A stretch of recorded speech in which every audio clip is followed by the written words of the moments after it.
Take two. Take two. Let's make sure I have the right microphone going here before we get too far. Okay. That is not the right one. We want this one. Testing. There we go. Much better. There we go. Okay. So one more check just to make sure I'm not crazy. Perfect. All right. So much better. Thank you for bearing with me. So what you missed the first time was we started this podcast probably a few minutes in, and then next thing you know, my stepdaughter comes and lets the dogs in the house. Dog gets in the studio, about rips everything off the table, all the wires. So I'm here with Will Bell, and I feel good about this one. Yeah. I feel good about this It's one. going to work this time. Yeah, so this is the newer version of the studio. Still working out some of the bugs. It's not perfect. It's a little smaller. Will walked in and said it looks bigger on camera. It looks a lot bigger on camera. It's pretty tight in here. So glad to have you in, man, because you are local. You're the guy that I personally have probably ridden with more than, the only other person I've ridden with more than you is Mitch. Mm-hmm. So I know you well. I've seen you ride. I'm a big fan, and it's pretty cool because you're here. Yeah. You're in person. Yeah, we finally made it happen. Yeah, we've been trying to do this for a couple months. It feels like, at least. Yeah. I mean, I know that I probably reached out to you sometime last year, but you're finally here. Finally here. How you been, man? How has COVID been for you? How's the last year? Because we're in, a year and some months of our 2-week lockdown? I'm tired of it. Tell me about it. How has it have affected you other than, just having to wear a mask? I've been pretty lucky. A lot of people were out of work, working from home, whatever. Mm-hmm. But we slowed down for about 3 or 4 months, I guess. And I worked 50 hours a week normally. Dang. So a couple weeks there, but probably a month. Worked 40 hours a week. But other than that, it's been pretty much full steam ahead. Really? Yeah. Now, you guys are with medical equipment, right? Yeah. I'm a machinist to make medical implants. So. Okay. Dude, that's some real stuff right there. Yeah. Oh, my gosh. Yeah. Man. So it's the medical industry. It didn't really suffer that much. Just when they closed the hospitals down and stuff for elective surgeries. That's about the only thing. Can you tell me what kind of implants? Yeah, we make like spinal implants. Okay. Shoulder implants, knee implants. I'm assuming ankle implants. Like the margin, like on the actual implant, the margin for error is very slim. Yeah, that's pretty. Yeah, and they have some crazy tolerances on them, on the blueprints and stuff. But we make bone plates, and we make a lot of like surgical instruments, surgical tools. Yeah. Parts for robots. It does robot surgeries and stuff like that. That's cool. Pretty interesting. Yeah. So, I mean, is there any like new technology that you guys have coming out of your shop that's like cool? Not really. No, that's mainly like the OEMs. They do all that stuff. So you're here. You're local to me. Yeah. And for those who don't know, in Murfreesboro. Yeah, we're in Middle Tennessee. Yeah. The heart of off-roading in the East Coast. I feel like,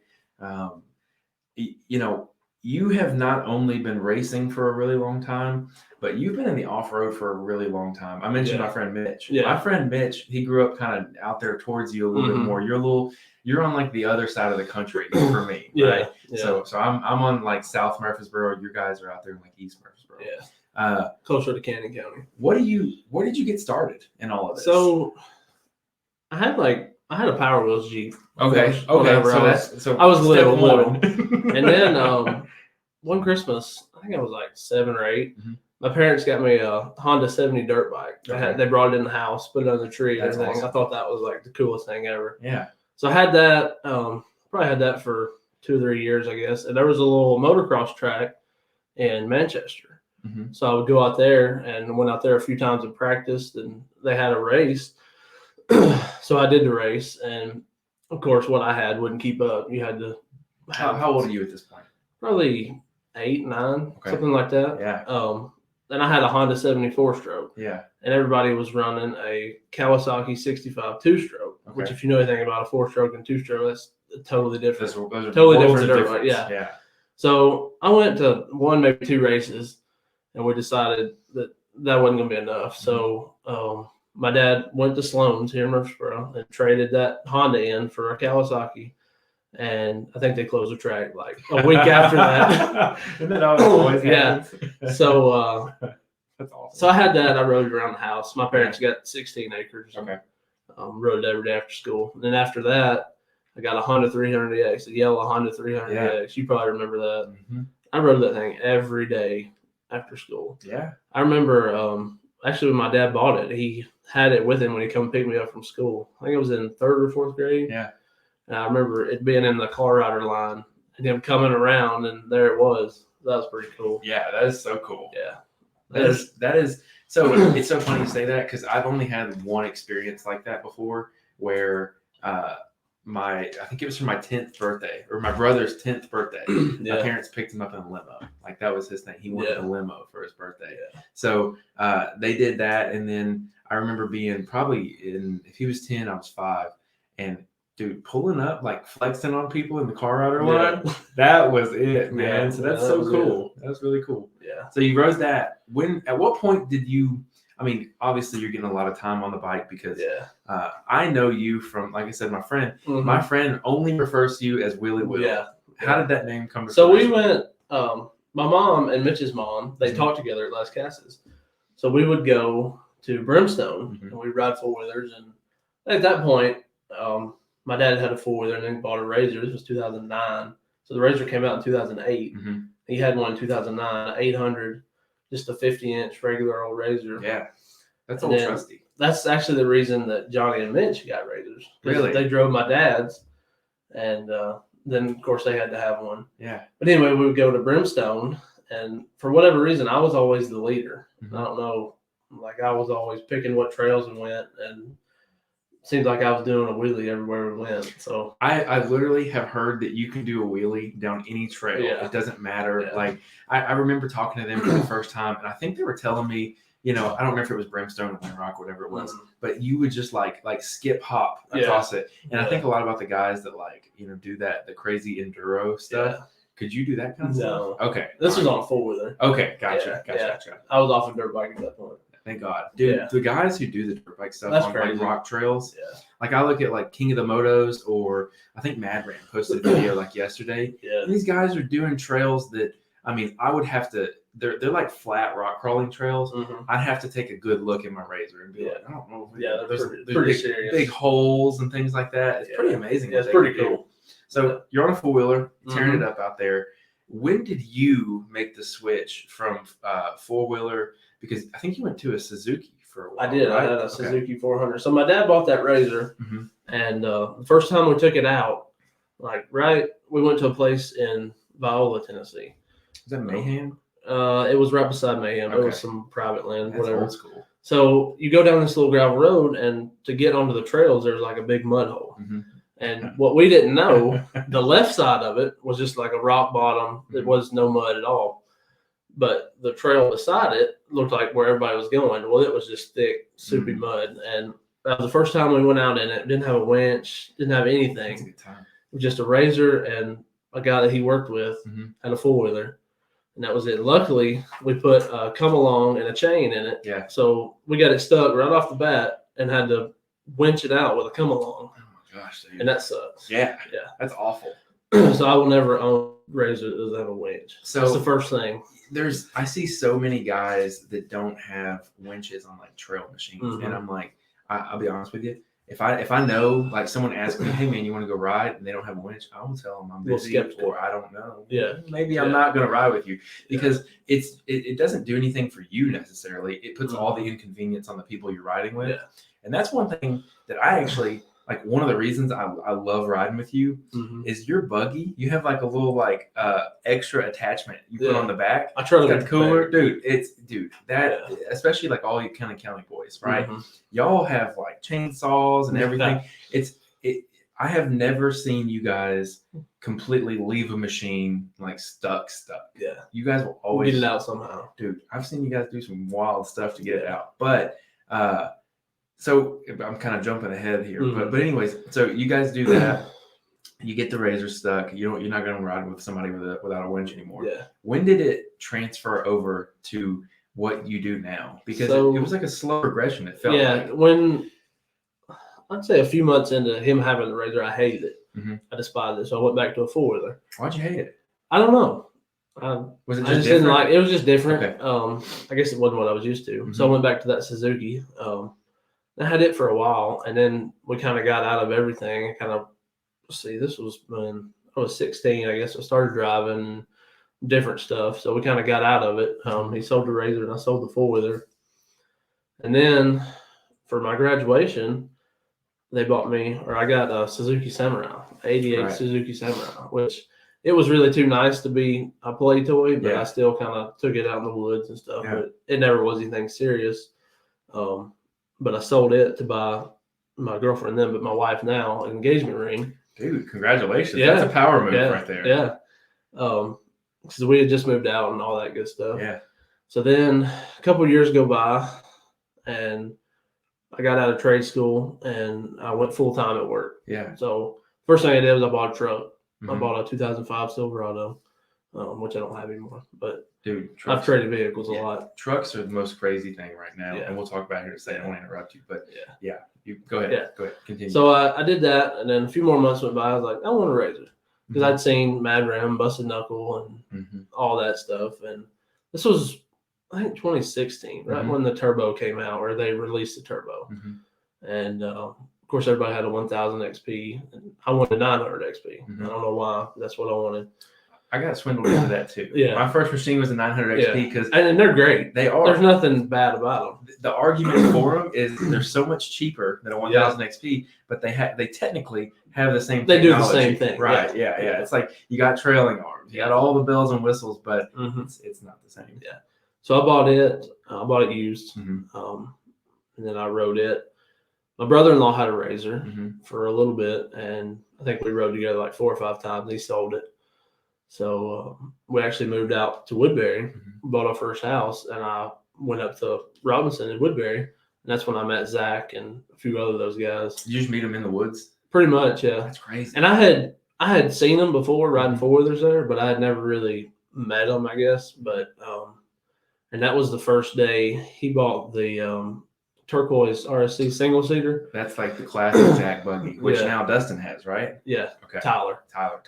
I think it's Dustin. Because his first name's Dustin. Okay, Tyler. Yeah, Tyler Young.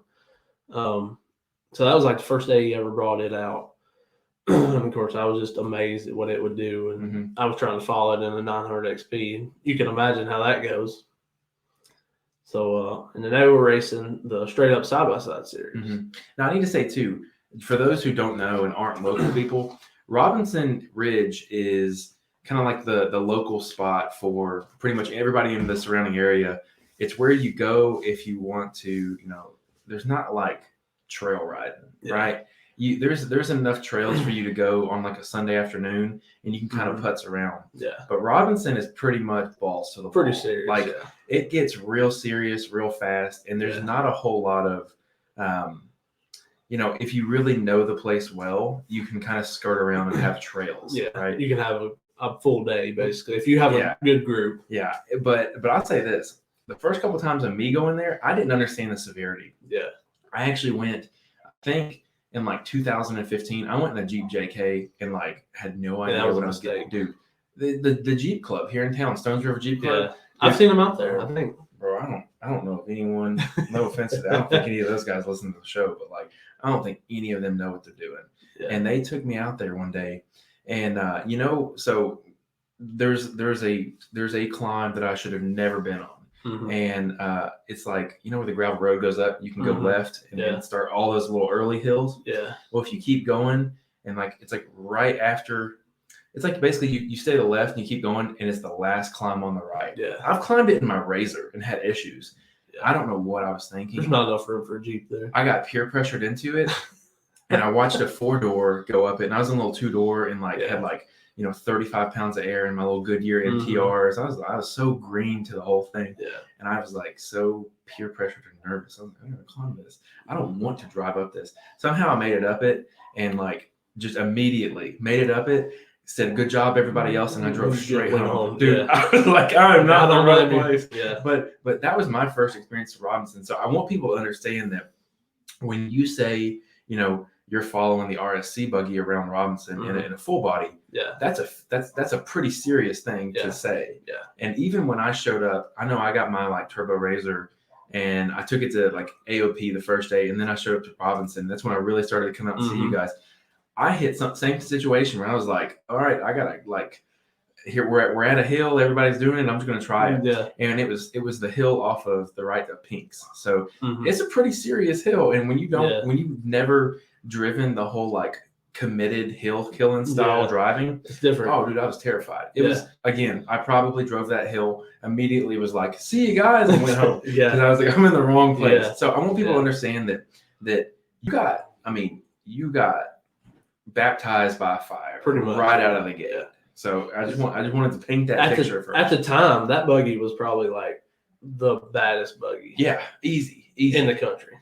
Because that was the time when the RSC chassis was the standard. That was Cameron was running. That was the very first single seat RSC chassis. What did they do? Did they do 2-seaters before? Because I know that their production chassis is eventually what. Yeah, this was before machine, all that. That machine was essentially the model for that production chassis.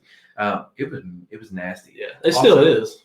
It still is. Let me say that because it can still hang. It was a Pro Rock, right? Yeah, and he was a Pro Rock. Dude, crazy. Yeah, that buggy is still doing its thing. But I'll say this for that machine: how much horsepower did it have back then as to compared to now? Because I know that it didn't have as much as it does now. Back then, they claimed it made 200 horsepower. Okay.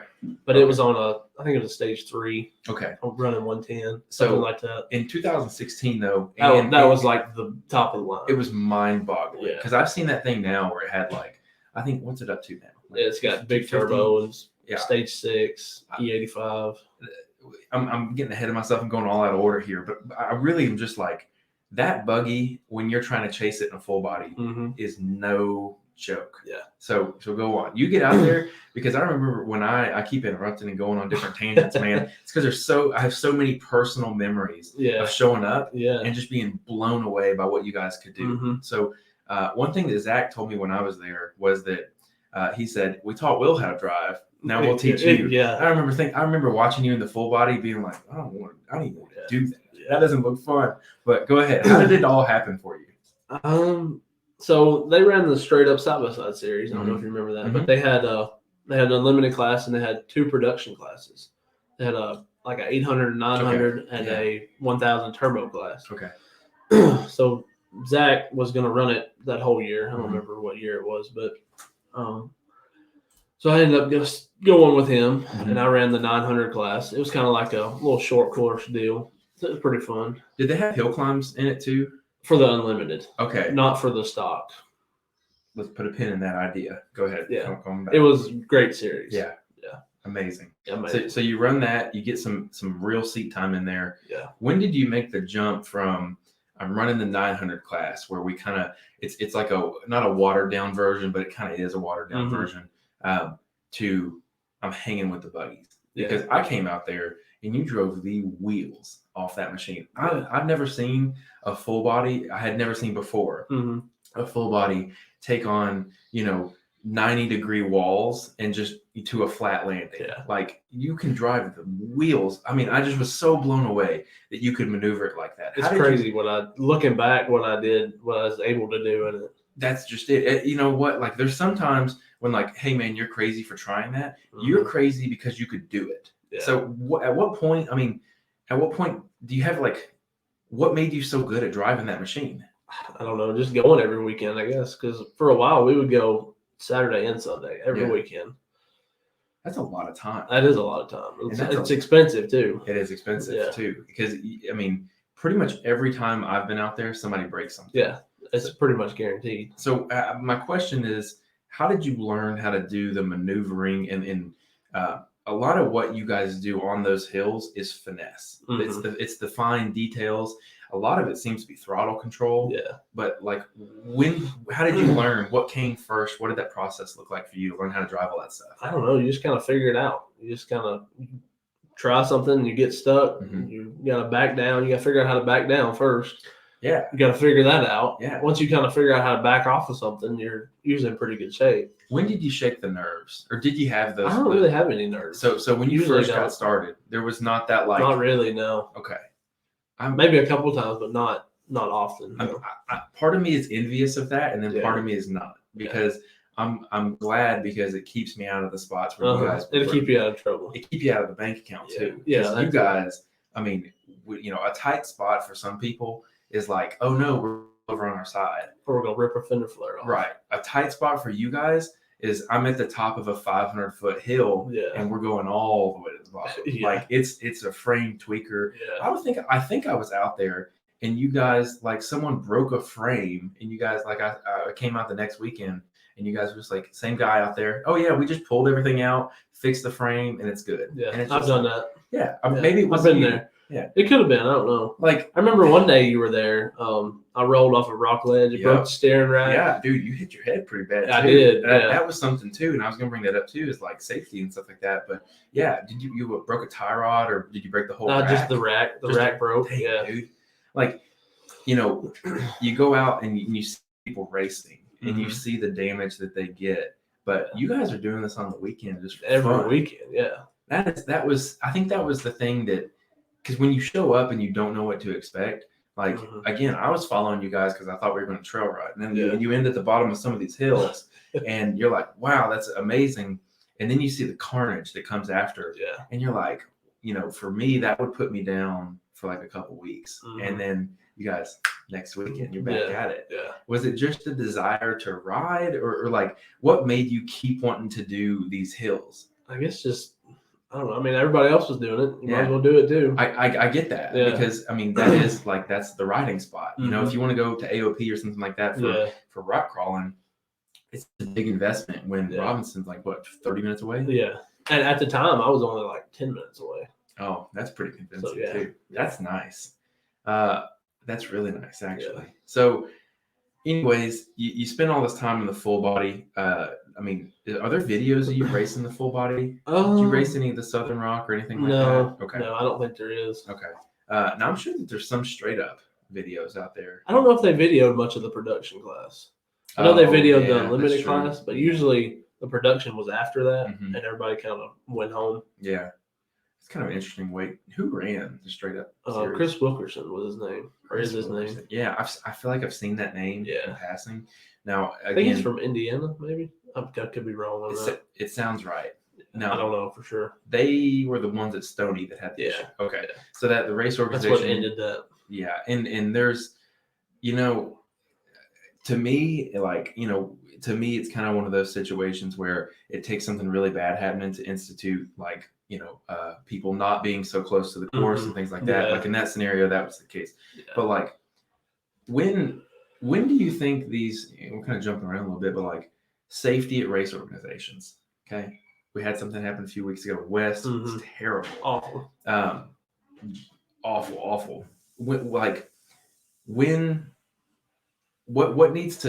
What safety things do you have any? Let me phrase it like this: do you have any concerns about safety? Everybody's got concerns, I guess. Yeah. Or I guess, is there an area where you think like there's a big hole in safety?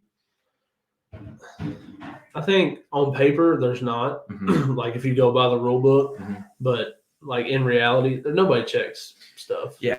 I mean, what do you think about tech? Like there is no tech. Right. Yeah. Exactly. And I don't know that anybody wants a tech. I mean, who wants to be told they can't race? Nobody wants to be told that. Right. Nobody wants to be the bad guy. Right. But it probably needs to happen. Yeah. So I had a little rant I did in one of the previous podcast episodes. And I agree 100% with that. It's basically just, you know, someone's got to have the stones to tell a Tim Cameron or a Bobby, hey man, this isn't good enough. But to me, you know, Busted Knuckle put a video out this week. And I think one of the, like, on Facebook, they'll do like short versions of the video.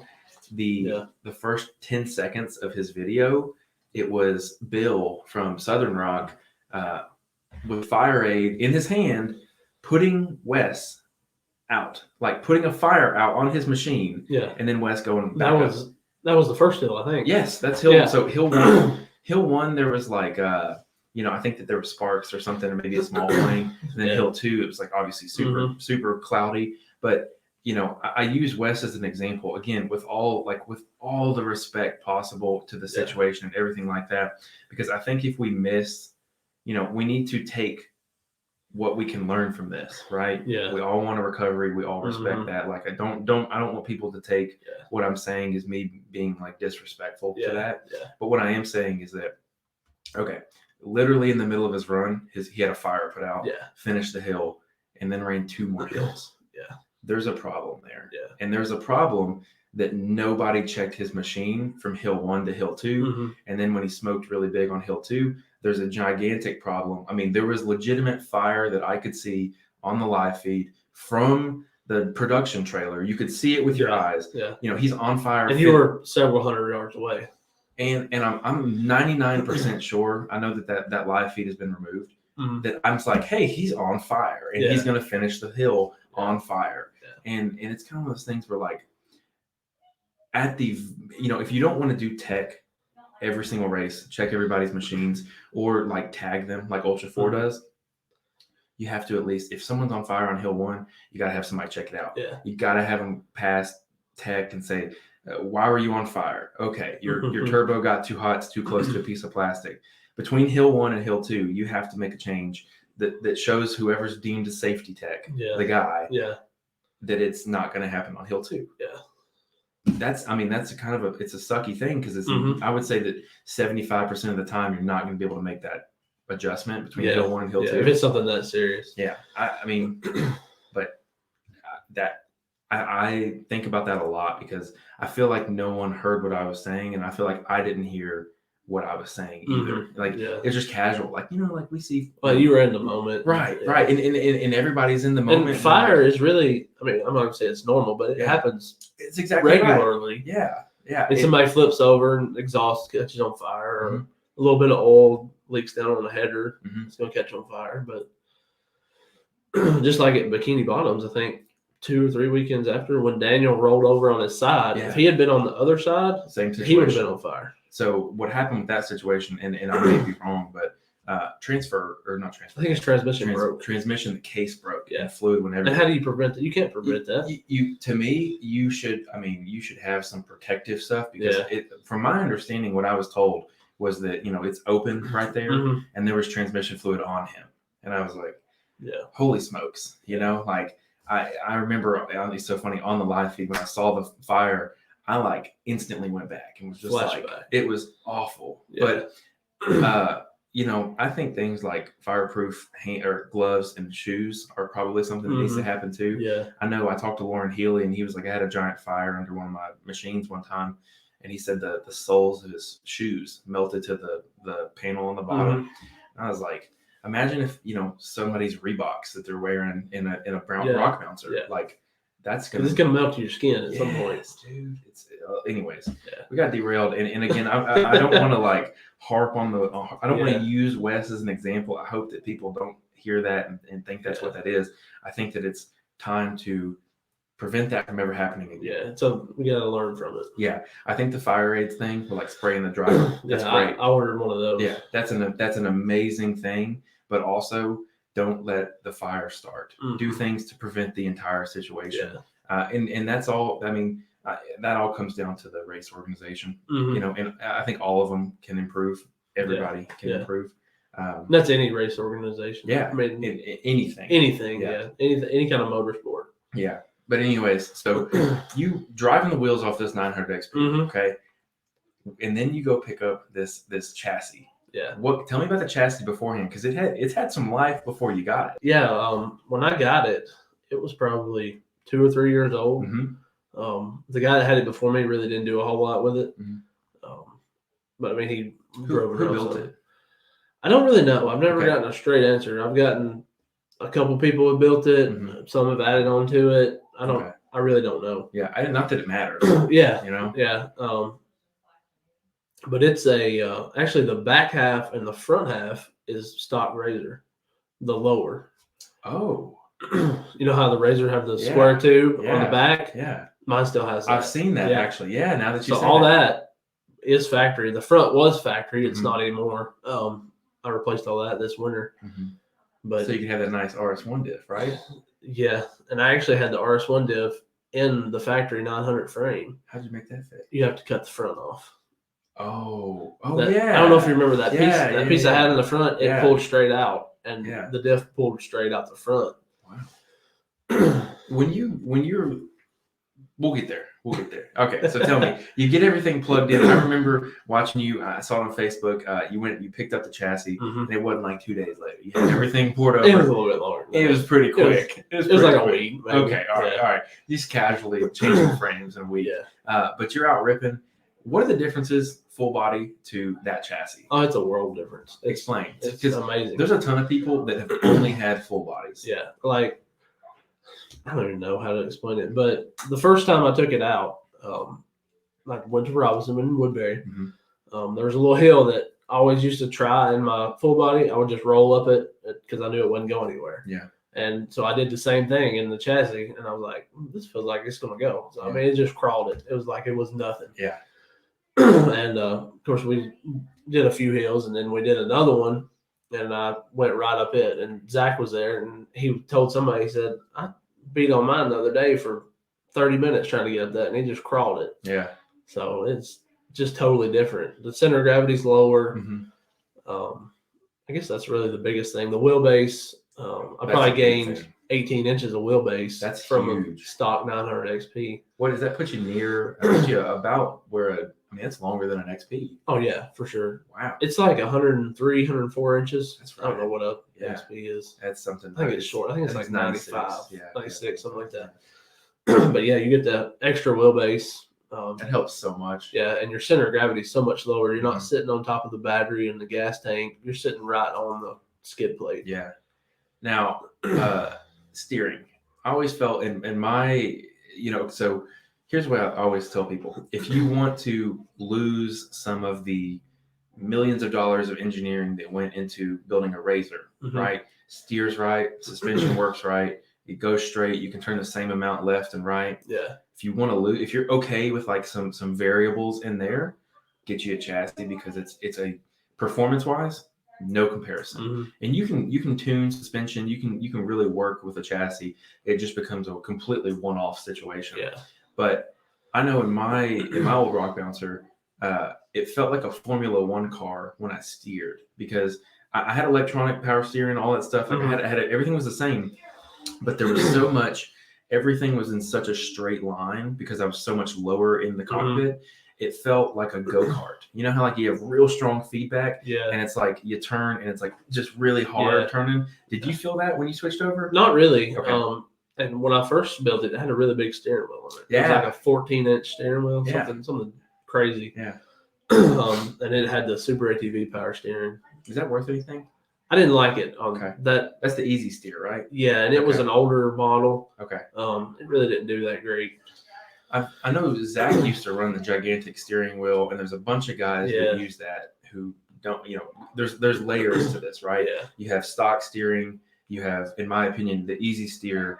Then you have the Saturn, which is what you got. That's what I've got now. And then you have the hydraulic that's out there. Now, I found out how much a hydraulic costs, and I was like, holy smokes. Yeah, it's not cheap. Bro, it's like $4,000 just for the parts. I was like, oh my gosh. And look, mine goes straight, mine goes left and right. There you go. So you don't like the Super ATV Easy Steer.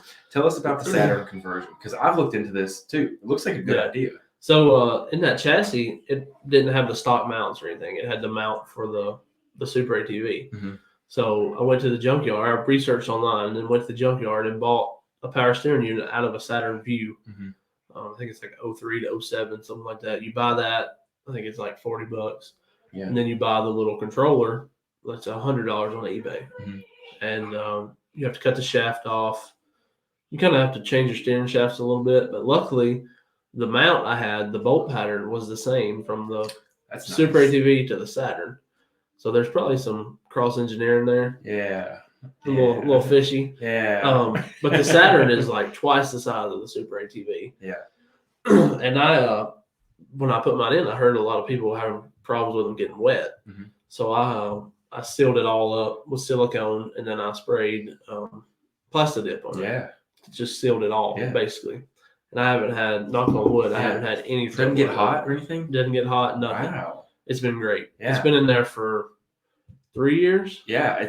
So I've been talking to you about this for a while because it's so funny. I actually told Johnny about it, and there's a kit you can order online. It's like $700. It's crazy. Yeah. Johnny went that route, obviously. Yeah. And for those who don't know, Johnny's just like a mutual friend of ours who just has money and just does whatever. He just does whatever he wants.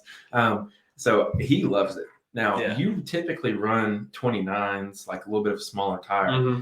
How much easier is it? Because 29s on a stock like a 1000 XP, and then 29s in the buggy. How much easier is it to steer with the Saturn? I wouldn't say it's twice as easy, but it's close to that. And there's a lot of different factors that go into it. Like my A-arms have Heims on them, where you're running ball joints. Mm-hmm. How does that affect it? That's a little more drag on it. The Heims are a little tighter than the ball joints. Okay.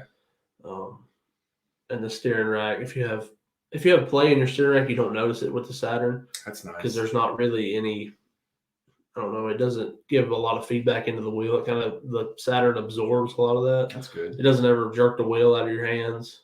That's nice too. Yeah.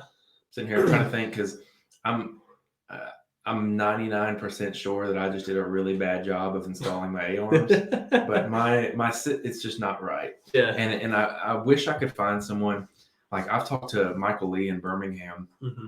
I'm like, I'm almost ready to, say, well, I'm not going to do this in a little while, but I was going to take my entire system down there and get the entire front end aligned. Yeah. Because it is so finicky with these with adjustable setups. Yeah. So I was always a big proponent of like, why would you not want the adjustment if you can get it? But now I'm like, please, it's a lot of work. Take the adjustment away from me and just give me something that is static and correct. Yeah. Because I know that if I get like ORB, right, it's going to be pretty rare that those arms are going to blow out or anything like that. Yeah. So if something is incorrect there, then I've done something to my frame. Mm-hmm. And I don't like the guessing game. Yeah. I'm not a big fan of adjustable stuff. Yeah. And I got essentially Offroad.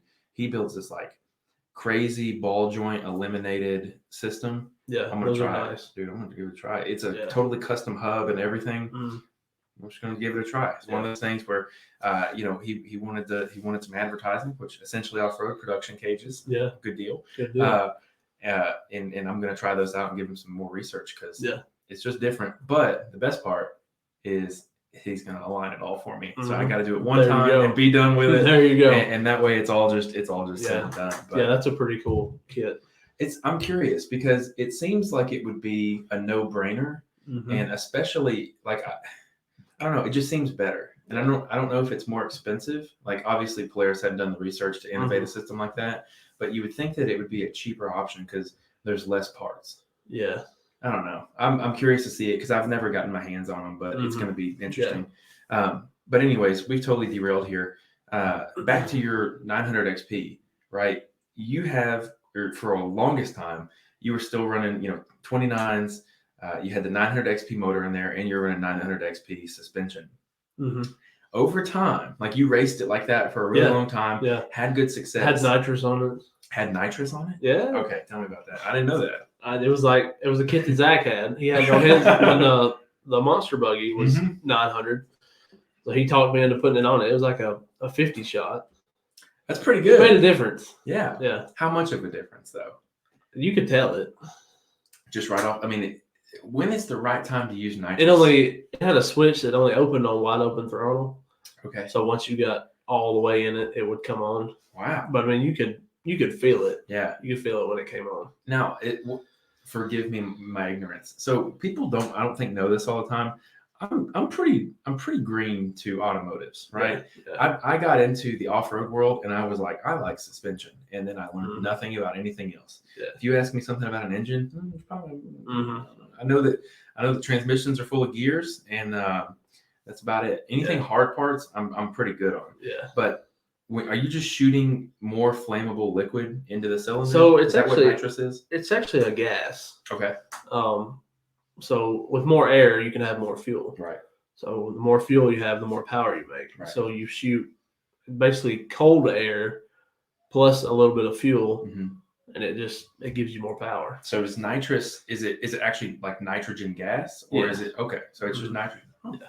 Just more air in the cylinder. Yeah. Huh. It seems like that's easy. That's easier than I thought it was. Yeah. Like it's more simple, I guess is the right way. Yeah, it's pretty simple. I always thought it was like, you know how you can put like fuel additive in? I always thought it was like like a little something extra, a little spice in there. Yeah. Made it burn hotter or something. Yeah. So that's cool. Yeah. Okay, so you have nitrous, right? Mm-hmm. Why did you not keep it in there? Because it's not in there right now, right? No. Okay. I don't know that anybody. I'm sure somebody's running on a turbo motor, but I don't know. Okay. But I ran it for a while, a few months, and I took it off and got to where I couldn't find any. I'd have to go to Lebanon to get it filled. How often were you going through tanks? I think I filled it up 2 or 3 times. Were you using like a 5 or 10 pound? Yeah. Okay. It was like a 5 pound, I think. It might have been a 3 pound. Okay. It wasn't very big. I'm about to say 10. It was under the seat. Okay. Yeah, that's pretty small. It was 5 or smaller. Yeah. I would say. How many sprays do you think you get out of it? Oh, I don't know. Okay. You just turn it on and ride all day. So would you like 2-3 rides? You'd be out of a can? Probably. Okay. Yeah. That's pretty good though. Yeah. That's pretty good for a little 3 pound tank. Uh-huh. That's really cool. See, now again, my ignorance, Fast and Furious. I'm like, if you put nitrous in that thing, you're gonna start blowing pieces out of the engine. Pistons are gonna fly out. If you put too much, you can. So it's just a matter of the shot. Yeah. Okay. Yeah. Easy enough. Yeah. See, look, automotive expert. And that's another reason I took it off. It wasn't. I'm not gonna say it wasn't safe, but I didn't really want to blow it up. Sure. Just because. Yeah. Right. And especially when you're out there playing. Yeah. There's no reason. Dude, it's so funny. Towards the end of it, I always used to watch Zach like go play on these hills, and I would, y'all would always joke around about what stage tune or something he had, and I was just like looking, and I was like, that engine is like blowing fire and like making all this, like, I'm like, I felt like there was such high risk for just a little bit of like weekend fun. I was like, it's amazing what they'll take. I have never so Can-Ams, right? The Can-Am engine, I don't understand how you can. They're squeezing upwards of 325 out of them, and it's mind-boggling to me. Yeah, I think the Evo guys have got something like close to 500 on a Can-Am. Yeah, bro. Why? I don't know. Why? I don't know. I've been in Hubert's stock machine. Why? It's so fast. It's so. I mean, I guess you could in the dunes. Like, I guess that's where it shines. Yeah. But it is so fast. Have you been in an X3 yet? Yeah. Okay. What do you think about it?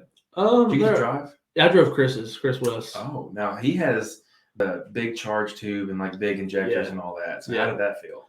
It was different. It was like a cross between a chassis and a full body. Okay. It was like a mix between, like, you were set lower, but you still had all the plastic and stuff. The suspension seemed like it worked really good. I only drove it probably like 5 minutes, maybe. Okay. But the frame seemed like it was really fragile. It seemed like the suspension took a lot of it, but what the suspension didn't take, the frame took. So you could feel it moving. So okay, I'm glad you say that, because I feel like every when I talk to a Can-Am guy, they're never going to tell me, the frame, frame, you feel the frame moving around. But every time I've talked to a Can-Am guy, I've been like, I think about when I rode with Hubert, because he took me, wide open through the woods, and the power to the weight ratio of the frame, it's not right. Yeah. And you can feel when you really like let it completely go, to me, I felt like I was riding on something like made of aluminum foil, right? I was like a rocket ship attached like with aluminum foil. Yeah. It just didn't seem sturdy. Yeah, they don't feel rigid at all. Yeah, that's a great way to say it. It's not the rigid. Kind of flimsy, I guess. Yeah. And he put the braces in his. Yeah. That was like the first thing he did. I remember when he got it. I tell people all the time, I've said on the podcast, pulled it all apart. You pull everything out, and you have to do that. Now, again, is that what the average trail rider has to do? Probably not. I think Hubert does it because he has access to all those parts, because he, and he raced at the KOH too. And I was about to say, like, he races at KOH, but for me, I think for him, and I could be wrong, Hubert, if I'm wrong, I'm wrong. It's like a kind of for funsies thing. Yeah. I'm sure he goes out there, but I think I was talking to him, and I think it was in 2019, he got DQ'd because he went around an obstacle. Yeah. That ultimately, I think it took him a longer time or something like this. He was talking to me about justifying it somehow, but he was like, I just didn't want to beat the machine up. And I was like, oh, okay. See, you are out there to have fun. Like, it is a fun thing. Yeah. And I always told him, I was like, that's a big commitment to have fun, right? Like, go across the country. I've been trying to get to Moab in the summer. Yeah. Dude, it's going to cost me $1.5 million. Yeah. It's crazy. Yeah. If you don't have 2 weeks off work, you can't really do it. 2 weeks off work, a truck that can get there. I mean, my truck, like, dude, I just rebuilt my transmission. I'm like, I'll be stuck in Mississippi forever, and I'll never get it back. Yeah. And then, I thought about shipping one of my machines out there, And pretty much the cheapest way to do it is you have to have 5 machines, and it's $1,000 a machine. And I'm like, I can find somewhere closer to ride. I really thought about it. and the only reason I really didn't take it up on that was because you cannot fly directly into Moab. You have to fly to Salt Lake, get a rental, and it's like 4.5 hours away. I was like, that takes some of the fun out of it. Dude, it would be terrible knowing that you have 4 hours there, and I was going to spend 3 days or 2 days in Moab, and then I have to put my machine back on a trailer, leave it, and then drive 4.5 hours back to the airport and fly home. It's just like, I get it, but for a $5,000 trip, it's probably not. You could probably rent one for that, but it's not the same. I was talking to Justin Hoback at Bikini Bottoms, and he was telling me that they rented machines out there, and they have a list of like trails you can't do. Oh, and he said these machines are like super scuffed, so they're prone to breaking. Yeah, and I think he said he broke like all 4 A-arms or something like this, and he had a bunch of extras in his like his truck bed just somehow, and I think that he said that they were like 2017 and up, and the machine that he was riding in was like a 2015. Yeah, and DC Thompson was with him, and I hope I'm not gonna get in trouble for saying this, but DC, basically they get back and the arms are all messed up, and they're gonna get charged for them. And Justin's like, well, I've got 10 sets of A-arms in my truck. Like, we'll just do this, and you can actually. I think he was gonna come away making some money, and DC was like, yeah, but those are 2017 arms, and they're not. They won't fit. The bolt's bigger, I think. And I think Justin said they got a fight in the parking lot. I think he said they were actually fighting in the parking lot because, obviously they didn't want to buy them after that. So, anyways, renting machine, it just doesn't sound like fun because Mitch and all. I was going to go with Mitch, and they're all, they're going to do the fun trails. So I doubt that I wouldn't be able to make them all, but who knows? We'll see. But anyways, back to you. You converted the 900 XP chassis. You did some things here and there, but you ended up with a turbo motor in there, and you're converting the suspension over right now. Kinda. Half and half. Yeah. The turbo motor, did it just go in the same way? They're a little bit bigger. It's a little bit longer. I had to move. I know you've seen that aluminum panel. It's like a firewall. I had to move it up probably 6 inches. I had to cut a bar out right in front of the motor. And rebuild the motor mounts, transmission mounts. But other than that, it pretty much went right in. Yeah, that's one thing that I was really appreciated about the way that these UTVs are set up is engines pretty much just go in and out. Yeah, it seems pretty straightforward. Yeah, it's not super complicated, and it's and it'll all go. The motor, transmission, turbo, and everything will go in mine all together. You don't even have to take it apart. That's nice. It'll go in and out all together. Really nice. Yeah, I built that. So I think I actually might sell my machine because it's such in demand right now. I had like a title issue with mine, so mine doesn't have a title. Yeah, don't steal my machine. I probably should. Titles suck. Yeah, I went through that too. It's the worst. Yeah. And long story short, I think I'm gonna sell it while the demand is really high, and then just save it, and I'll get something else sometime. Yeah, because it's. I mean, in 2 years we'll have enough machines, right? Like for everybody. It's crazy what's been going on with the demand. I saw like 2014 1000 XP was going for like $15,000, and I was like, that's crazy. It had like 3,000 miles on it, and I was like, why am I not selling it? So I'm going to Dirty Turtle this weekend, and we're going to race it. And I just realized I derailed us again. I'm sorry. I have so much I want to talk to you about. Fine. It's been so long, but we'll talk about Dirty Turtle later too. So you get the turbo in there. What was the hardest part of the entire process of converting it over now that you have, the RS1 diff in there, the engine, the trans, and you also have turbo axles and things like that in there too? Yeah. I don't know. Getting the RS1 in there the first time, that kind of threw me for a loop. It's much bigger. I had to sit there and look at it for a while. How much bigger is it than a 900? What did you have in there? It had a 1000 XP diff, and it was fully welded. Okay. And the only reason I took it out is it had a little crack in the front. I should have just welded it up and kept riding it, but I didn't. Put the RS1 in it. Yeah. That took me a little bit to figure that out. Well, I remember when you redid the front end. It looks like the front end is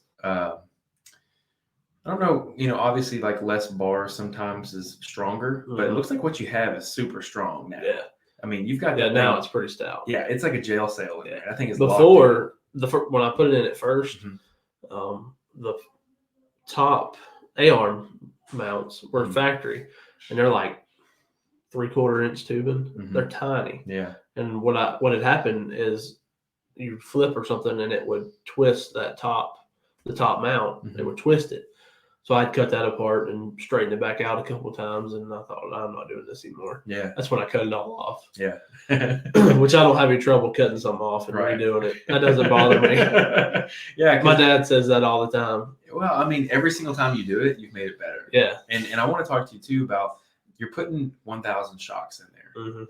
You have the front done right now, right? Yeah. How hard is it? I mean, how much thought are you putting into like shock angle and things like that? Are you just getting them in there? I'm kind of just guessing, honestly, because I don't know what works and what won't work. I don't know. I don't have another one to go off of. Sure. I kind of went off of what I already had, the angles of it, and what would fit. So, because the 900 XP shocks are way not only smaller, they're shorter. Like they're shorter, but the diameter is much smaller too. How is the ride improvement now that you have the front done? Oh, it's just night and day difference. Really? Yeah. Is it more? I mean, you're getting more travel out of them, obviously. Yeah. But like, what is the biggest difference? Is it travel? Is it just comfort? Just everything. Okay. The 900 XP shocks, they were factory original or 2014. You did have some triple rate springs on They did have some triple rate springs. And those are custom. Yeah. And one shock actually didn't match. I broke one. Really? And just bought one and put it on it. So they were wore out. The backs still are wore out. They didn't really, the springs wore out. They were really stiff. And I put those 1000 XP shocks on the front and I drove it through the yard. And you've been to my house, but my yard has got where they dug our lines for our septic tank. It's kind of got some whoops to it. Yeah. And used to, I could go through there like 35, 40, and it'd be bouncing around everywhere. Now with just the front shocks, I can go through there 60 miles an hour. Never picks a tire up. Really? Yeah. And it's crazy to watch just the front tires, how much more they move. Now, when are you going to do the rear? Because the rear end, I don't know. That's a totally different animal. It's different. It's way different than what you got right now. The front shocks are only about 2 inches longer, and the diameter of them really doesn't matter. But the rear, they're a foot longer. Yeah. And they're probably 3 inches bigger around. Yeah, because the 900 XP, they're like tucked underneath the body. They are, Whereas the 1000, it's like almost. They're angled in. Yeah. Yeah. That's gonna be work. Do you have the shocks already? I do have the shocks. Okay. Yeah, I just haven't done it. What are you waiting on? I don't know. Just time, I guess. I understand that, man. Yeah. I understand that. So, your race career. Tell me, what's your best finish? What's your favorite place to go race at? And then tell me just something else about racing, about what you think about racing right now. It's expensive. It is. Holy smokes, dude. I don't know how you'll do it. Yeah. I don't do it a lot. Dude, I don't know how these, like looking at entry fees and all that. I forget all the time that like entry fees are like $300. Yeah. Mind blowing. Yeah. Where's your favorite place to race? Probably Windrock. I like Windrock. Do you like the I like the old Windrock like we did for SRS. Yes, this year. Yeah. Those are cool. That was pretty fun. Yeah. To me, those are like real straightforward hills. Yeah. Now the places that you've ran in the past, have you ran there too where they're like super long? What do you think about those? I like them, but the risk to reward is not great. Yeah. If you flip from the top of one of those, it's a bad day. Who was it? Pro Rock at the end of last year? You climbed the craziest thing I think I've ever seen you climb. Yeah. How long is that hill? Like, I don't even know. I mean, it's probably what, 1,500 feet, 2,000 feet? No, it's not that. It's probably what, a quarter mile? I don't know. It's long. It is long. And the very end is really steep. Yeah, it's just like a straight up rock bluff, and it's at an angle. Yeah. Well, I remember watching the videos. It's so funny. I don't ever really know who goes to a race until I watch like the recap, especially with Pro Rock because they don't have any kind of like live updates. Yeah. But I just remember watching. Everybody was like peeling off the top of it, just falling back. And then I see you, and I'm like, oh no! Yeah. And then I watch you come up, and it's like you just float just barely, and you climb it, man. Yeah. Is there a secret to hills like that, or at that point is it just luck? I guess it's just luck because I had watched a few people hit that second hill. And I had in my head that I wasn't going to do it. I was going to go around because they gave you an option to go around. And I watched a couple people and they were making it. Wade made it and his was barely running. I was like, well, if he can make it, anybody can make it. And then I was sitting there getting ready to go and Paul flipped off of it. Yeah. And somebody came and told me, I was like, be careful if you're going to go that way. I was like, I'm not going that way. Yeah. So I get up there, and I thought in my head, it depends on how it lands after that first little hump. Right, because that's your running speed. Because that determines a lot of it. Because a lot of people would get there and then have to turn or whatever. So I came over that, and it landed right where it needed to. I thought, well, I'll just go for it. So I went for it, and it went. Where'd you end up finishing that race? Because not a lot of people climb the hill, too. 6th, I think. What's fifth? Okay, I was about to say, I thought it was fifth. 5th. What's your best finish? Third. Yeah. Where'd you finish third at? AOP. Really? I finished third at AOP 3 times. Was it on the like that big crevice hill? The one-shot hill. Yeah. Okay. So I did that in the full body when they did you couldn't look at the hill or anything. That was really cool. Is that your favorite kind of racing, where it's something like where you can't look at the hill? Or I guess that's the only time we've ever done that, and it was who did that? Was it AOP when Tom owned it? Dude, AOP when they have their race series, like I thought the Riot Hill thing was interesting this year. Yeah. It was okay, but AOP probably has some of my favorite races. Yeah, that was the first event I ever went to was at AOP. Really? Yeah, dude, that's rough. Not racing. Just watching. Okay, gotcha. The $50,000 bounty hill on series Skinny Pedal and all that, like all the big stuff off 41. Yeah, dude, those are hills you drive by and you laugh because it's like no, I don't that. I went to the first one and I think only 2 people climbed it. Dang, that was the first event I'd ever been to. I was like, well, this is pretty cool. I have to get more into this. And I went to the second one, and I don't think I went to the third one. I had something to do, but yeah, that's the first event I actually went and watched. Now, was this pre full body? I had the full body then. Okay. Yeah. So when you kind of got into the deep rock bouncing scene all at the time you got the full body. Yeah. When did you decide that you wanted to race on the hill stuff? I guess whenever Zach was racing and I went with him. Yeah. Yeah. So it kind of just when I got a buggy. Like you just doing it with your friends and it keeps progressing, and the next much. thing you know, Here we are. You're Mr. Will Bell of the race team, man. I guess. Yeah. So obviously, I mean, you've had awesome, in my opinion, you've had really awesome runs this year. I got to see you at Windrock. Have you been anywhere else this year? I went to Windrock, then I went to the Point One race in Illinois. Tell me about racing Point One. I wanted to ask you about that. It was great. They seemed like they're really organized and they got everything kind of figured out. It seems like the people that run that race series are more loved than any other. They are. It's more of a family thing. I mean, that there was more racers there than I think there's been anywhere this year. It was really cool. That's the first time I've ever raced with that group of people. Now that's the former outlaw. Outlaw. They had they had some kind of weird split. I had Shelby on the show and I didn't really dig too hard into it, but I've never been to one of their events. I'm going to have to go to one because it seems like everybody says it's such a stark difference from all the other race series. And to me, it feels like it'd be hard to like legitimately like quantify like that feeling. Yeah. But when everybody says the same thing, I'm so interested. Did you notice anything? I mean, it being your first time, what really made you feel like it was a family environment? Is it just because there's kids there? Or? Just, I don't know. Everybody knew each other. And even though it was like, I'm not going to say a different crowd. It was the same crowd, but there was different people there, and everybody just kind of hung out. And, yeah. So it was like a vibe. Yeah. Yeah. Okay. I like that. Yeah. I've always, I've been to Pro Rock. I've been to National Rock Racing Association, and it's I feel like I have a skewed view of some of this stuff because I don't ever get to really see anybody else when I'm doing the hosting stuff, and it's really weird. I like show up, do my job, and go to the hotel, take a nap, and then come back, and it's like we go home. Yeah, it's really strange. Yeah, I'll tell you. How do you think? I'm trying to think about how to open this conversation. So obviously, I think the National Rock Racing Association is the number one when it comes to the rock bouncing racing leagues. Right? They're the biggest. They've got the live feed. They've got seems to be. If you're going to be a professional racer. That's the That's series where that you you go. run, right? How do you think the future? What do you think the future of rock bouncing looks like? Because UTVs and rock bouncers, they're a little different, but they kind of get packaged together. But how do you think that it moves on from here? What do you think the future is? I don't really know. I think it's either going to get really big or it's kind of going to not necessarily die off, but it's not really going to gain any traction. I think it's going to be one or the other. Yeah. I have that feeling too. And I think everything's kind of at the breaking point, but I don't know if it can go past that.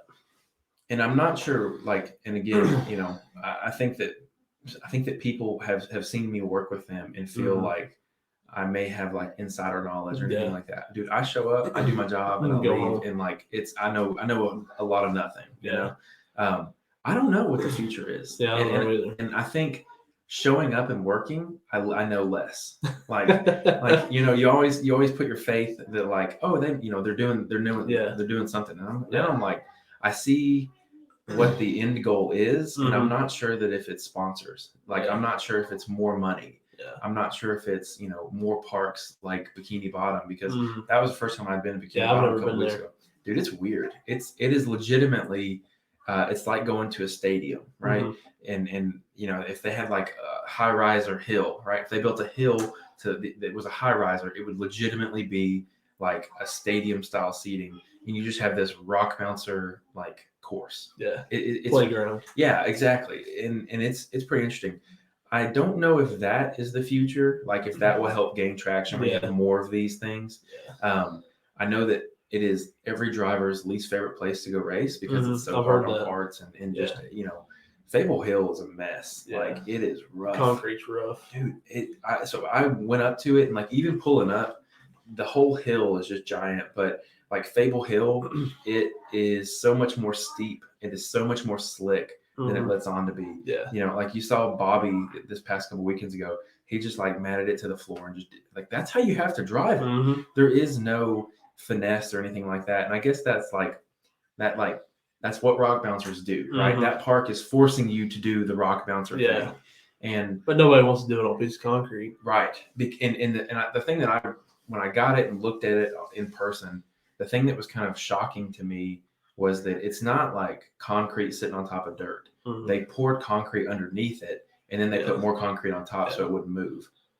It's pretty serious. That's why it hurts. It's because it's solid. Yeah. If you fell on the sidewalk, I'm trying to think. If you've ever fallen on the sidewalk or really crappy sidewalk, you kind of feel the ground underneath it. Dude, you fall on that and it's like hitting a building. It's awful. Yeah. And I get why people don't like it, but it also seems like there's a lot of bad luck there too. Yeah. I don't know why. I talked to Tim or someone the other day, and I think it was Paul Wolf actually, and he was like, drivers let it get in their head at this place. And he said, if you just don't worry about it, you're fine. But he's like, you just get in your head and people make weird mistakes here. Yeah. And I don't know. But I don't know. I mean, I think I agree with you though. It either is going to fizzle or it's going to pop off. Yeah. And let me ask you this. When you look at the live feed and things like that, what would be your, and again, don't, just because I'm here, don't really think that, right? Yeah. So when you look at that, do you feel that that's a professional representation of what the sport is? Because when I think about it, like Sports Center, right? You go watch a NASCAR race. Yeah. There's that kind of thing. Or what does it feel like to you? It's kind of an in-between to me. There's quite a bit of professionalism there, but there's still some dead areas, I guess. I don't really know how to explain it. But yeah. Because just being on the inside, I feel like, and again, kind of is what it is. I have no holds barred. Yeah. I feel like one of my goals coming in was to bring professionalism and structure, right? Because I'm a big big believer in structure is freedom, and structure will give it, it'll just make it tighter, right? Yeah. And I don't think it's there yet. Yeah. It's like trying to grab onto a bar of soap that's wet. I think when I get there, I'm like, oh yeah, we got this. Let's fill it with, there's a couple different schools of thought, right?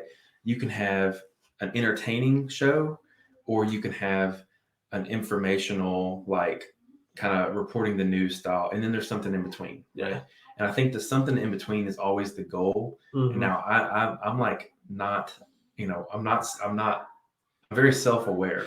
I am very much like the informational side and way less like funny and like I'm not, you can ask my wife. My wife makes fun of me all the time. I am so not funny. Yeah. And sometimes I try and I'm like, oh, it just didn't work. But I really feel like, to bring the professionalism to the entire presentation, I think they're getting there. And I think it's, personally, I think it's a manpower issue. Yeah. One thing that I didn't know when I got there is like, you got like 2 people doing everything, setting up the course, setting up timers. Basically, there's like 2 people doing everything. Yeah. It's such an underpowered. I think it's kind of a structure issue too. Mm-hmm. Like you can have this show, but if what you're broadcasting, what you're filming isn't consistent or structured well, you're not going to have a good show, really. Yeah. I mean, you may go an hour with a recovery or 30 minutes with a recovery. Let me ask you, and what do you do in that time? Well, to me, that's where, like, if I'm in that scenario, I'll talk about the machines. Whatever. I'll try and talk about, I'm not a big fan of crowd work. I don't think that's any surprise to anybody. Yeah. Like, people who are watching on the live feed, that's great. But to me, I want to be sitting on ESPN where I have no idea who's watching, right? Yeah. I want to explain to you why these machines do this or why drivers choose to do this. I want you to learn more about the sport so that you can, you can get more value from it. Yeah. I don't know how I feel about like breaking the third wall. I think Ultra 4 has done that too for the first time this year. Mm-hmm. They've incorporated like Facebook messages and stuff like that, like on screen. Yeah. I don't know how I feel about that. Yeah, I don't know. And that adds a whole other layer to it. It does. And it becomes this kind of weird, like, I don't know, like I don't know. I don't know how to quantify it, right? Because I don't think it's in either one of the camps yet. Like, I don't think it's fully like entertainment, and I don't think it's fully like a sports cast. Yeah. It's this weird group or weird hybrid thing. And I think that, in my opinion, the live feed needs to go one way or the other, right? Yeah. It either needs to be an entertainment thing where you're putting on a show, right? Like Monster Jam. When you go to Monster Jam or you go see a show in like an arena, there's someone there like captivating you during the downtime, and they're like, Gravediggers got beef with such and such, and they're got to go head to head in the freestyle. Like, that kind of builds drama and it's entertainment. And then you have NASCAR, which is, here's this guy's record. Here's what he did, during the off season, and he's got to get this many points to beat this guy. And it's very structured and a little dry. Like, it is dry, but it's a different thing. Yeah, people still enjoy it. Exactly, and it's of course you'll get like sportscasters like cracking jokes and stuff, but is it like telling somebody to hit it with their purse? Yeah. I think that's the kind of stuff where I'm like, oh gosh, man, if you want progressive, if you want Ford, if you want Chevy, you can't be telling people to hit it with the purse. Yeah. Like, that's just a swing and a miss for me. But I get that it also is part of the entertainment. So it is a balance. I don't know. Yeah. What do you think about it? Because you're the consumer. I mean, you watch. Yeah, I mean, I watch it pretty regularly. Yeah. I think you've done a really good job staying on topic. Like, you mentioned all the sponsors and that's another thing stuff too. like that. Like, there's a lot of sponsors, dude, and there's some sponsors that just don't get any love. I always look at Speed Strap, and I don't even know really what I think they have a recovery tool that's like a Bubba winch rope thing. Yeah, I never heard of them, and I'm like, y'all don't get any love, and I'm like, dang, dude, that sucks. Yeah. So I always try, and because I know that provides value for the race organization. I try to be selfless when I'm up there and like, do what I feel like is needed for the race series. And I don't know if it's been well received. Yeah. Kind of have mixed emotions about it. Yeah. That's the right way to say it. I understand. But you're the new guy. I am the new guy. Yeah. And it's, I know I told Clyde too, I told him when we started that this first year, I wanted it to be like, if it's a good fit type thing. And see how it worked out. Yeah. And we'll see. I'll tell you this, being away from the family is hard. Yeah. Being away from the family is super hard. They got to go to Wildcat though, didn't they? They did, but Wildcat was really muddy. And and the parking lot to the production booth. Yeah. It's like, where do you take your wife and her and our 1-month-old baby at the time? My wife doesn't enjoy that either. I don't blame her. She doesn't go with me much. Yeah, well, I do. I tell even my friends, I'm like, why would you guys want to go sit at a race that I'm not going to be like, it's not a good time. Yeah. Like, I mean, if y'all don't really care about it, you want to go spend time with me, don't come. Yeah, don't be there. It is nice to get a little bit of time like away from everything here. Yeah. I can kind of I get one night of like complete silence. It's great. But it's needless to say that I would much prefer to be here if I could. Yeah. But anyways, we have Dirty Turtle coming up next weekend. Do you have any plans to be there? I don't know yet. I've thought about it. Why don't you come? Because you see this guy? Yeah. I'm gonna do it. I'm gonna do another video after this. So this here, nice. After the race on Friday, we are going to be doing some short course racing. Fastest time of the day. Get that. Yeah, and I'm gonna get a 6-pack of Natty Light. The worst thing, Natty Ice, whatever it costs $5, right? And that's what you'll get because I think I was talking to James Cantrell. He's gonna bring his like beater Cherokee and he's gonna bring it side by side. But I think Bree's gonna bring her little turbo 4-seater. Yeah, I'm gonna get that thing out. I haven't ridden all year. I haven't been much this year. I don't know if it's like a dead year if nobody's riding. I feel like everyone had kids, right? In the pandemic. Zach had a kid. Yeah. I have one. Like, it just seems like everybody's tied up this year. I keep telling my wife that I'm like banking on when our kids grow up. Like, that's the time that I'm banking. I'm like, I'm fine. I'll just take it all on the chin right now. Yeah. And then in 5 years or 6 or 7 years, when they're old enough to go ride with me, we'll go ride. It's a little ways away. Yeah. But it's a little ways down the road. Yeah, you're gonna have to come race for it. Those 1,000 shocks will look good on the race course. Yeah, I'm serious. You gotta come. We'll see. Okay, I'll be out there. I got spare tires too. If you need me to bring some big old grip tires. I don't know if it's gonna rain. Every time they go to Dirty Turtle, it rains. Yeah, I really don't want it to rain. Yeah, Pro Rock usually goes there in February, and it snowed last year. Yeah, because they had the endurance race in like the snow. Pass. A solid pass for me. Yeah, that was rough. So you were there? Yeah, I was there. That's cold. Yeah. Is that even enjoyable? Not really. Okay. No. I wouldn't think so. Which I wasn't there that morning. We drove up that morning. Yeah. And then, of course, raced that afternoon. But it got cold when it got dark. What do you think about racing on 2 days versus racing on 1 day? I see the advantages of both. I don't like racing on Fridays. Well, I do like racing on Fridays. But I don't like racing on Fridays. I don't like having to take off work. Yeah. It's kind of annoying. It isn't. And it's not that I don't have the time to take off work. I just feel bad. I mean, if you take off 3 Fridays a month. Well, I mean, that and you're cutting vacation out. And you're cutting vacation. Yeah. That's what gets me. Is I'm like, yeah. All these times I'm leaving, I'm like, oh, man, I hope we can go to Florida. Like, I want to go to Florida this year. Yeah. Am I going to have time to do that? And I mean, I feel like it helps them fit everything in, but I think it can all be done in 1 day. If you're organized. Do you feel like Pro Rock is rushed in a day? It depends on how they do it.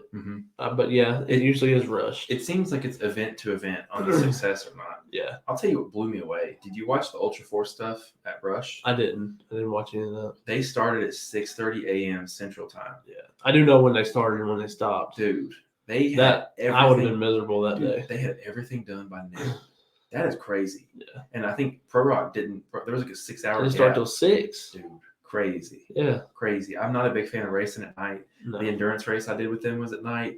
Like, it was fun, but AOP at night is not. Yeah. It was not nice to the machine. And AOP is only an hour and a half from here, 2 hours from here. It's funny. It's a big difference in Rush being 8 hours away. Well, agreed. I qualified. For some reason, they did qualifying on Friday night. And then I drove home, came home, put a new bearing in, relaxed. Yeah. And I was like, I got up super early because I was ready to go. And then I was like, oh, wait, it's not till 6 p.m. Yeah. Kind of was one of those things where I was like, I really wish it was earlier. But it was cool to race at night. I think the rock bouncer stuff at night is cool because it's different, right? Yeah. We only have one a year, really. But I don't know. I feel like 2 days, you're right. You can do it both ways. It just feels different during the day. If I'm a spectator, I'm excited about it. Do you like endurance racing? No, I'm not a big fan of it. It's hard to watch. It's hard for me to get into it and watch. In person or like online? Both. Okay. Yeah. I get that. I feel like... Which I don't really know that many people that do it either. That's another thing. Yeah, I kind of got into it when I was in the Jeeps, right? Because Jeeps and Ultra 4s, for some reason, they kind of go together. They blend more. Yeah. And I got really into it, and I didn't keep up. Like if you ask me anyone outside of the 4400 class, when I was doing that stuff, I would have no idea who they That's are. another thing. I don't even know what all the classes are. Right. So you have like unlimited, and then like unlimited, half unlimited, and then stock. Yeah. That's pretty much how it works. Which is really not stock, but yeah. So let's talk about the stock class in the National Rock Racing Association. How do you feel about that? I feel like the intent is there. It's good intentions, Yeah. but I feel like they missed the mark with the rules, I guess. How would they miss? They didn't. I guess they didn't put enough rules in. Mm-hmm. They kind of just left it open. Stock frames, stock plastics. What would you have liked to have seen? I would like to see an actual stock class. Like, I don't know, and I've thought about it, but I don't know how you would limit it. I thought about like you could do like you only have a certain amount of budget for your A-arms or for your axles or whatever. Okay. But I don't know that would work. What if they let you do like A-arms, radius rods, trailing arms? Yeah. And like that was it. That would work. And then, well, I guess you have to look at front diff too, right? Front diff and axles. I mean, when does it stop? Mm-hmm. I feel like you could be budgeted a certain dollar amount for the part, and then say if you only were budgeted $200 for an axle and you were running an RCV axle, the guy you were racing against could come buy that axle for $200. Yeah, I think you probably have to have like a list of approved parts. Yeah, right? Something like that. To me, the easiest way to do it is no engine modifications. That's where you get the level playing field, because all the hard parts, you know, if you want to build a bulletproof like driveline, great. I think the big turnoff is the machines out there that are 350 horsepower in a stock class. I think the driveline has a lot more to do with it too. Okay, yeah. Because I mean, even with a stock motor, your driveline's not going to hold up. That's true. I mean, you break anything. Yeah, you could go out there. If you got a stock turbo motor and stock axles, you go up there, you do a little jump, you land in the gas, you got one or two axles broke in the front diff. That's true. But if the same guy or if a different guy comes in with RCVs and a spool in the front diff, he's going to land and go on. I hadn't put that much thought into it.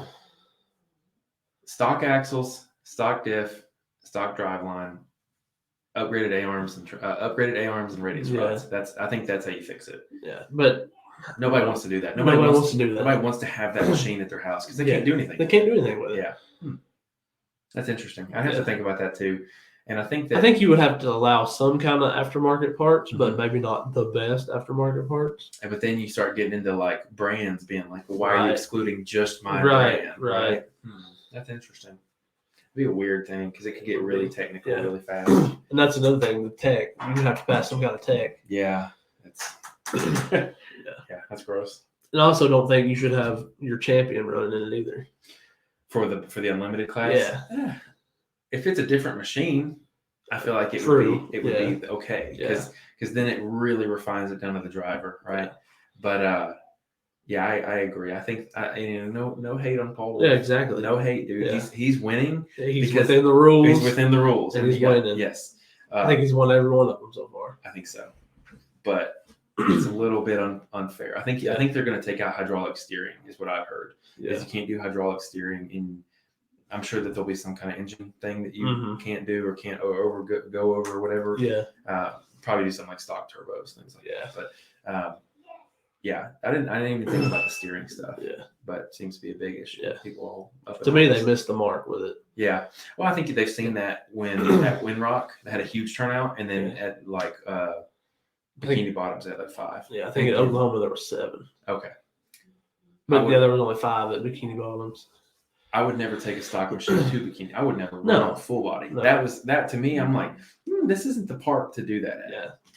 And another thing that was kind of fishy about Bikini Bottoms, they let a 4-seater with a stock cage run the bounty class. How does that work? Shouldn't have. I don't think that works in any rule book. I didn't even think about that. Yeah. Shouldn't have. It may fit the rules. I don't know exactly how the rules are written. It may be that for the cage tied in so many places. And what you're saying, basically, for those who aren't 100% familiar with what we're getting at, stock cage. If he had rolled, he'd be in a really, really bad position. Because Bikini Bottoms, if you roll a long way. Yeah, I felt that way at Hollerwood last year when I think it was Matt Schussler was running that 4-seater. Yeah. Or I don't remember who it was. Yeah. And Him it's and like, Jake Pike, I think. yeah, they were just like doing these turns and stuff. And I'm Yeah. like, I got real stressed out watching it. Which that was just the Cub, but Mhm. I think the Bounty is a little bit different. I think so too, but at the same time, I wouldn't even It's the allow it. same- yeah. I wouldn't. If it's me, you've got to have some kind of aftermarket support. 'Cause, Mhm. I don't know. I mean, I don't know. Yeah. I don't know the whole thing. You know, it just I don't. I've seen too many of those cages like completely just smashed in for it to be okay at all. In my opinion. I wouldn't want to be in it. Yeah, for sure. Let me ask you about the R stuff because you had the OG. You had like an Axial AX10, I did, right? yeah. Like the real legit crawler from Yeah. Axial way back when. Yeah. And this year, you got yourself an Axial Rift. I did about a month and a half ago. You've been toying with having a rock bouncer RC for like what, 2 years now? A while, yeah. I think every one that I've put up for sale, I've tried to sell to you. Yeah. But you finally got one. What do you think about the Rift? It's not very strong. What'd you break? The spider gears and the diff, Yeah. both diffs. Yeah. I haven't. So I think my rear end is like starting to slip some. Yeah. But I really think the ones that Justin and I got, they were put together by the engineer from Axial, direct to us. Yeah. I think that's why ours are way better quality. And it seemed like when I took it apart, the gear mesh wasn't right. Oh, Like there was too much space in between the gears. Yeah. That's But weird. I could be wrong. No. It's like it needed a spacer that wasn't In there. the spider gears? Yeah. That's weird. Maybe, Yeah. I think their QC really dropped the ball on it. Yeah. Obviously, they had the plastic axle housings break. I haven't had any problems with that yet. I like cracked one, but it wasn't broken. I went ahead and replaced it. What I did was I actually sent you a link today. Those little brass things that you can put in, like $5. Not a bad idea. I took some metal or plastic adhesive and like it was a little epoxy, and I just did that entire side of the axle. Yeah, it's been great. And I put a locker in the front, and that locker I got before production, and it doesn't fit. Really, I had to like grind some of it out because it's just. See, I've got all that ordered, but it hasn't come in yet. That's another thing. You can't get parts for them. Dude, I don't. I never thought about that when I bought it. Yeah, I don't think that. I thought, well, these have been out for a little while. They should be good. Like I talked to Clyde, and Clyde was basically telling him like, he wanted to work with him. I was like, you guys wouldn't have this without me, right? Because like he formalized the entire race series thing. Yeah. And I told him he's like, he was trying to get them to work together, like, and have it on the live feed. And the guy from Axial, I think it was CEO, he was just like, why do we need to do that? Because they're selling off like crazy. I don't think they expected it to sell this way. Yeah. And it's kind of shocking. Like, why did you not think that it was going to sell? It's the only new machine you've made since 2015. Yeah. And it kicks ass. It's actual new redesign. Right. They've come up with different colors, and that's the worst. Yeah. So my question is, how long are you going to keep it the Rift? Once you get all your parts and stuff and all that kind of fun stuff, how long are you going to go before you go full custom chassis? I don't know. It depends on what I break next. Yeah. I'm going to pull something up actually while we're sitting here talking. Did you think that the RC stuff was going to be as fun as it is? Well, I knew. Of course, I had that in the before that AX10, and I really enjoyed it. Yeah. But I just kind of got out of it. But yeah, I've had a lot of fun with it. And my wife, she even likes it. She drives it around. I just wish I could get I wish I could get my family into it. So I have this on the way. Oh, okay. So what I originally had done is I had asked for a Miller chassis. And this is a little bit different. The front end's a little different, but I think I have a way I'm going to make it work. Yeah.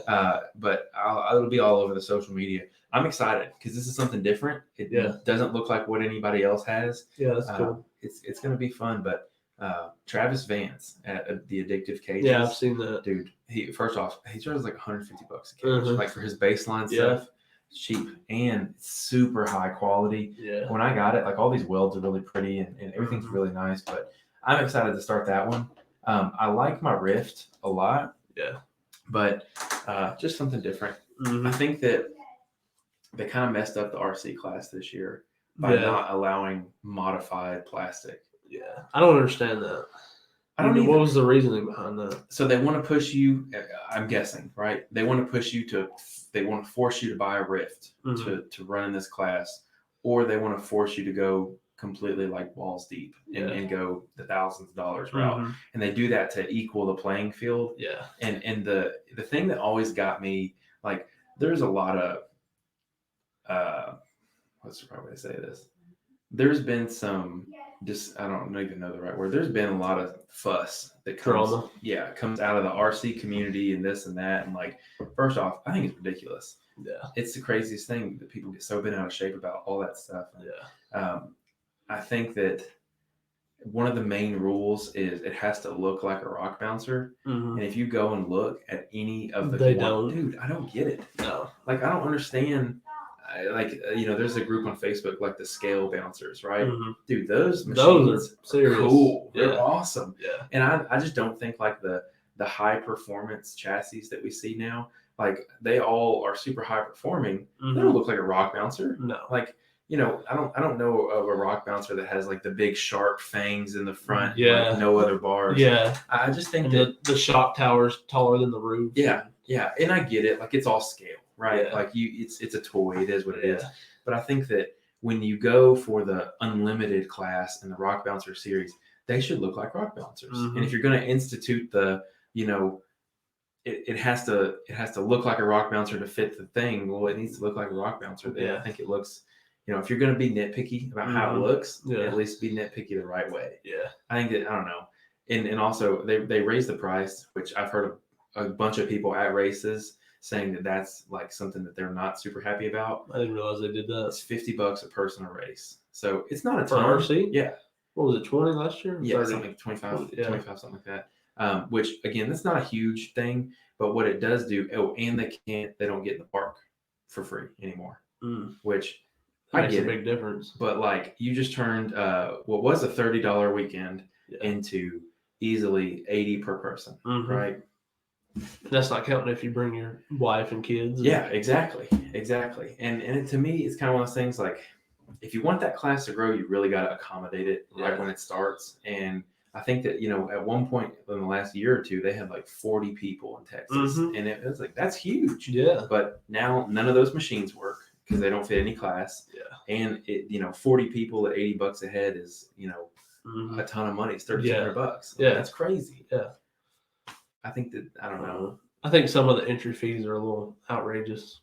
Just in general? Just in general. Well, mainly the UTV bounty stuff. Yeah. How much is it? $350. It's a lot of money, dude. Yeah. $350. That's why there's only 5 or 6 of them that run it. That's wild. Yeah.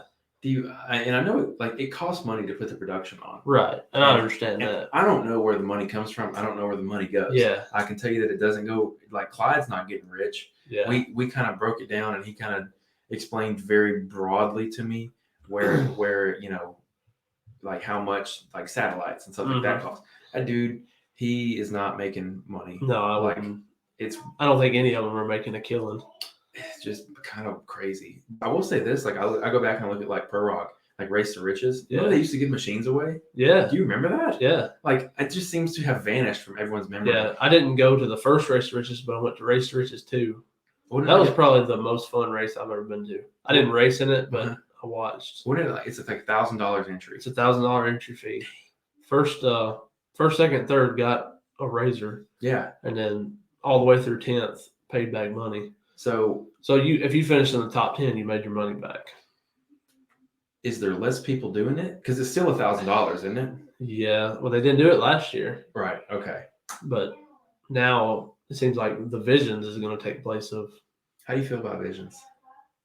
I don't know. I feel like you've been invited. I feel like they need to get it together. Right. Yeah. It's kind of, what's so funny is that I haven't decided if I'm going or not yet.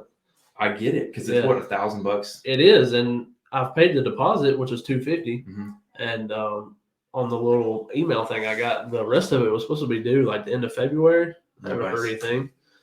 Why would you follow up? Exactly, yeah. And I followed up a couple times, and they're just like, "Well, we're working on it." I mean, at this point, I think I heard somebody say the other day it's like 90 days away. You need to have it a full itinerary and have it figured out. It is less than that. I talked to one of the Ultra 4 guys, and he was like, I said, hey, like, are you guys going to be at Visions? And he said, what is that?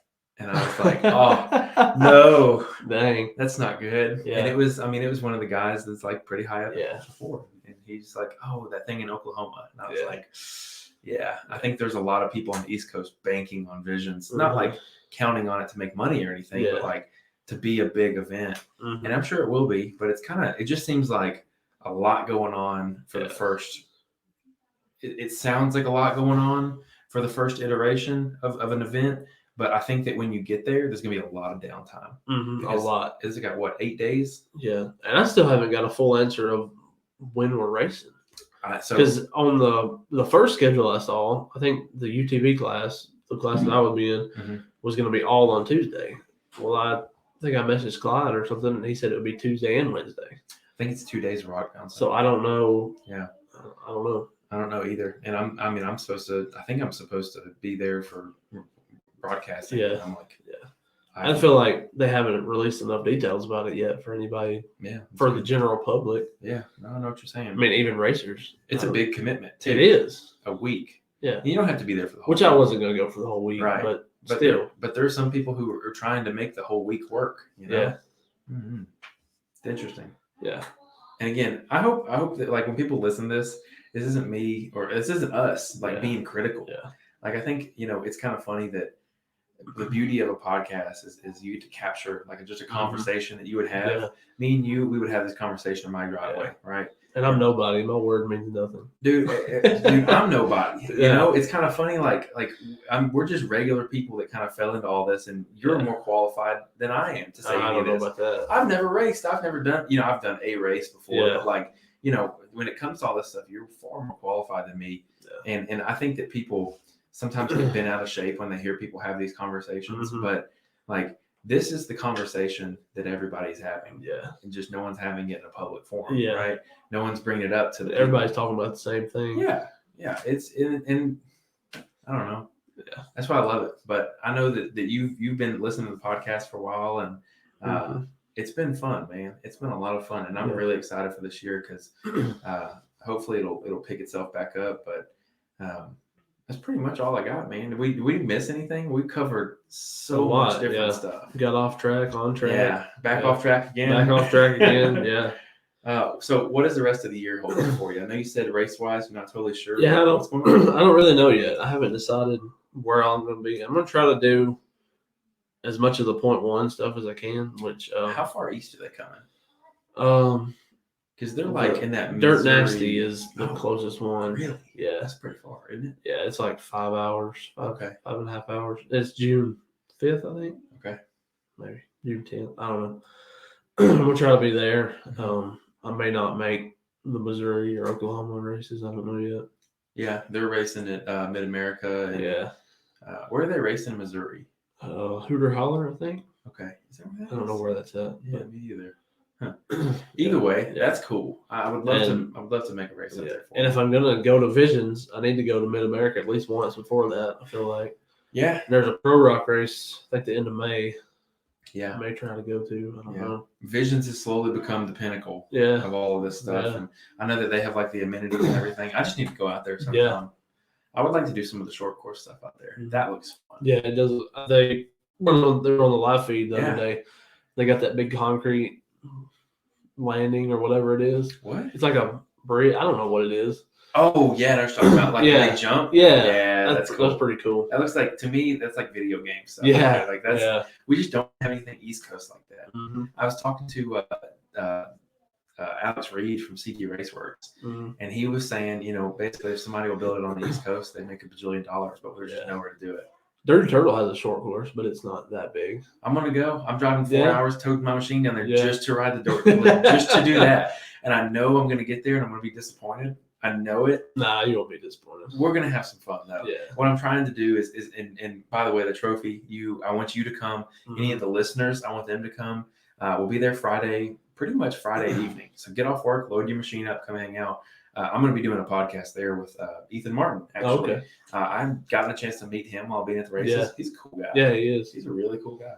Yeah. So I'm excited to talk to him after the fact, but a lot of racing. I'm going to be fully suited up and going to get out there and, do my +1 minute plus 1 minute race time. So Yeah. I'm excited, man. But Yeah. Anything else for 2021? I don't think so. So Visions is coming up, getting prepared for that. Yeah. Do you think that you'll ever get out of the machine that you're in now? Do you think you have any desire to move out to something different? I don't know yet.